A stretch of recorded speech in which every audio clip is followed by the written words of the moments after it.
রেস্টুরেন্টের মতো যদি বাড়িতে এরকম চিকেন ললিপপ বানানো যায় তাহলে আর বাইরে যাওয়ার কোনো দরকারই পড়ে না, আর তাও আবার এত সুন্দর আর সহজভাবে। আর একই পদ্ধতিতে যদি দুরকম চিকেন ললিপপ বানানো যায় তাহলে খারাপ কিসের বলুন তো। তো আমি আপনাদেরকে আজকে কিন্তু দুরকম স্টাইলে কিভাবে বানানো যায় সেটা শেয়ার করব। আর এই এত সুন্দর আর লোভনীয় খাবারটি কিভাবে আমি তৈরি করেছি চলুন আপনাদের সাথে সেটা শেয়ার করছি। তো সবার প্রথমে আমি এখানে নিয়েছি চিকেন ললিপপের পিস। এটা কিন্তু উইংস থেকে তৈরি হয়, আমি নিজেই তৈরি করে নিয়েছি। আপনারা কিন্তু দোকানে বললে আপনাদের এভাবে তৈরি করে দেবে। তো আমি এটা একটু ভিনিগার দিয়ে মেখে রেখেছিলাম। তারপরে দিচ্ছি এখানে আদা রসুনের পেস্ট আর সামান্য পরিমাণে একটু জিরার গুঁড়ো। আপনারা এটা নাও দিতে পারেন, একদম অপশনাল। আর এখানে আমি দিচ্ছি ঝালের জন্য একটু শুকনো লঙ্কার গুঁড়ো। তারপরে দেব এখানে আমি ডিম। তো এখানে আমি দুটো ডিম দেব না, আমি একটা ডিমই প্রথমে দিচ্ছি, যদি পরে দরকার হয় তাহলে দেব। এবার দিচ্ছি স্বাদ মতো নুন। আর দেখতেই পাচ্ছেন আমি কিন্তু একটা বড় চামচ নিয়েছি, এই চামচের পুরো 1 চামচ সয়া সস। আর দিচ্ছি এখানে সামান্য পরিমাণে একটু চিলি সস, আর এটা হচ্ছে গ্রিন চিলি সস, আমি রেড চিলি সস এখানে ব্যবহার করিনি। তারপরে দিচ্ছি একটু টমেটো কেচাপ। এবার সমস্ত কিছু একবার ভালো করে মিশিয়ে নেব। আর এই চিকেনের পিসের সাথে মশলাগুলো মাখানোর সময় কিন্তু খুব সুন্দরভাবে মশলাগুলো মেশাতে হবে, তাহলেই খাওয়ার সময় কিন্তু এই মশলার যেই স্বাদটা সেটা আপনি পাবেন। তো দেখতেই পাচ্ছেন এখানে কিন্তু আমি হাত দিয়ে খুব সুন্দরভাবে মশলাগুলো মেখে নিয়েছি। এবার আমি দিচ্ছি এই চামচেরই 3 চামচ কর্নফ্লাওয়ার।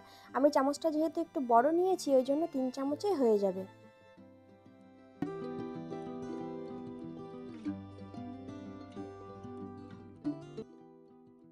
এইবার আমি দেব এই চামচেরই পুরো 2 চামচও নয়, ওই 1.5 চামচ মতো একটু ময়দা। তো আপনারা এই মাপটা আপনাদের চিকেনের কতটা পরিমাণ আছে সেটা বুঝেই কিন্তু দেবেন। এবার দিচ্ছি আমি কিছুটা পরিমাণে একটু সোডা। আর হ্যাঁ, সোডাটা কিন্তু আমরা যেই সোডা রান্নাতে ব্যবহার করি সেই সোডাটাই আমি এখানে ব্যবহার করেছি। এবার খুব সুন্দরভাবে আমি একটু মিশিয়ে নিচ্ছি।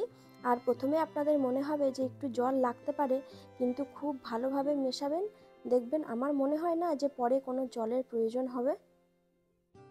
আর মাখানোর পরে যদি আপনাদের মনে হয় যে সামান্য পরিমাণে একটু জল লাগতে পারে তাহলে আপনারা অবশ্যই সেটা অ্যাড করতে পারেন। তো এখানে দেখতেই পাচ্ছেন চিকেনের পিসগুলো আমি ভালোভাবে মাখিয়ে নিয়েছি, কিন্তু রঙটা অতটা ঠিক ভালো হয়নি। তো এখানে আমি দিচ্ছি সামান্য পরিমাণে একটু ফুড কালার। তো আপনারা যদি কালারটা অ্যাভয়েড করতে চান তাহলে কিন্তু আপনারা কালারটা না দিতেও পারেন। আমি দিয়েছি যেন রঙটা একটু ভালো হয়, আর এটা কিন্তু কোনো ক্ষতি করে না। খুব সুন্দরভাবে মেশানোর পরে দেখুন কত সুন্দর লাগছে দেখতে। এইবার আমি এগুলো ঢেকে রেখে দেবো ফ্রিজে। আপনাদের কাছে যদি সময় থাকে তাহলে অবশ্যই কিন্তু আপনারা রাখতে পারেন, না হলে আধা ঘন্টা মতো রাখলেই হবে। তো আমার কাছে সময় ছিল ওই জন্য আমি প্রায় 2 থেকে 3 ঘন্টা মতো রেখেছিলাম ফ্রিজে। এবার চলুন মেইন যে প্রসেসটা আছে সেটা আপনাদেরকে দেখাই। তো এখানে কিন্তু তেল অলরেডি আমি গরম করতে বসিয়ে দিয়েছি আর গরমও হয়ে গেছে। এবার এক এক করে আমি চিকেনের পিসগুলো ছেড়ে দেবো। আর চিকেনের পিসগুলো যখন ছাড়বেন তখন কিন্তু আঁচটা থাকতে হবে মিডিয়াম টু লোয়ের ভেতরে। আর যদি আপনারা হাই দিয়ে রাখেন তাহলে কিন্তু চিকেনের পিসগুলো ওপর থেকে লাল হয়ে যাবে আর ভেতর থেকে কিন্তু কাঁচা থেকেই যাবে। তো আস্তে আস্তে আঁচে আমি অনেকক্ষণ ধরে ভাজা করে নিয়েছি। এবার আমি এগুলো একটু উল্টে দিচ্ছি, আর আস্তে আস্তে মিডিয়াম টু লো ফ্লেমে এটা ভাজতে হয়, তাহলেই ক্রিস্পি হয়। আর রঙটাও দেখুন খুব সুন্দর হয়েছে কিন্তু। তো আস্তে আস্তে উল্টে পাল্টে এটা একটু সময় নিয়ে ভাজতে হবে। তো এখানে কিন্তু চিকেনের পিসগুলো ভাজা হয়ে গেছে, এবার আমি এক এক করে তুলে নেব। আর আমার মনে হয় আপনারা কিন্তু ভিডিওটা দেখে বুঝতেই পারছেন যে কতটা ক্রিস্পি হয়েছে।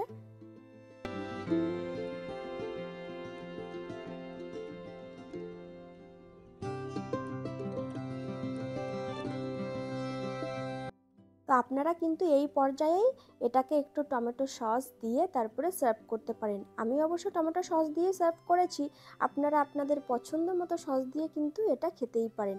খেতে কিন্তু দারুণ স্বাদ।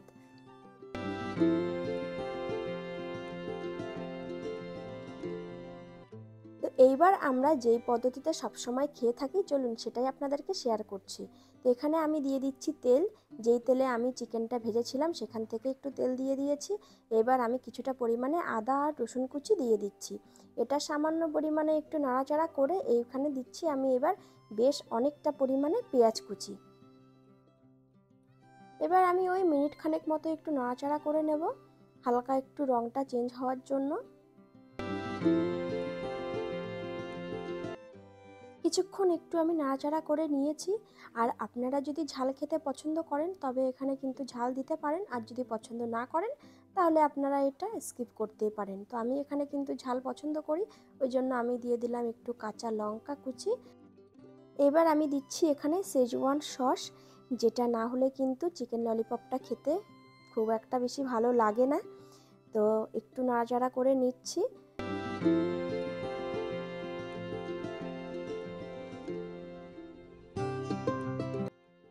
আমি কিন্তু ওই 30-40 সেকেন্ড মতো একটু নাড়াচাড়া করে নিয়েছি শেজওয়ান সসটা দেওয়ার পরে। এরপরে আমি এখানে দিচ্ছি হচ্ছে সয়া সস। তো আপনারা কিন্তু পরিমাণ মতোই দেবেন।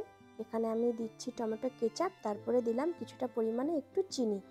এবার সমস্ত কিছু ভালোভাবে একটু নাড়াচাড়া করে নিচ্ছি। তারপরে এখানে দেখতেই পাচ্ছেন আমি কর্নফ্লাওয়ার একটু জলে গুলে নিয়েছিলাম, সেটাই দিয়ে দিচ্ছি।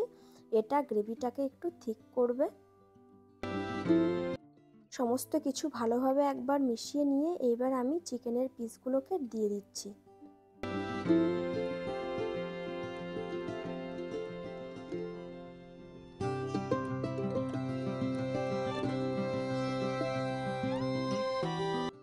চিকেনের পিসগুলো দেওয়ার পরে ভালোভাবে একবার মিশিয়ে নিতে হবে। ব্যাস, তাহলেই তো রেডি আজকের আমাদের চিকেন ললিপপ।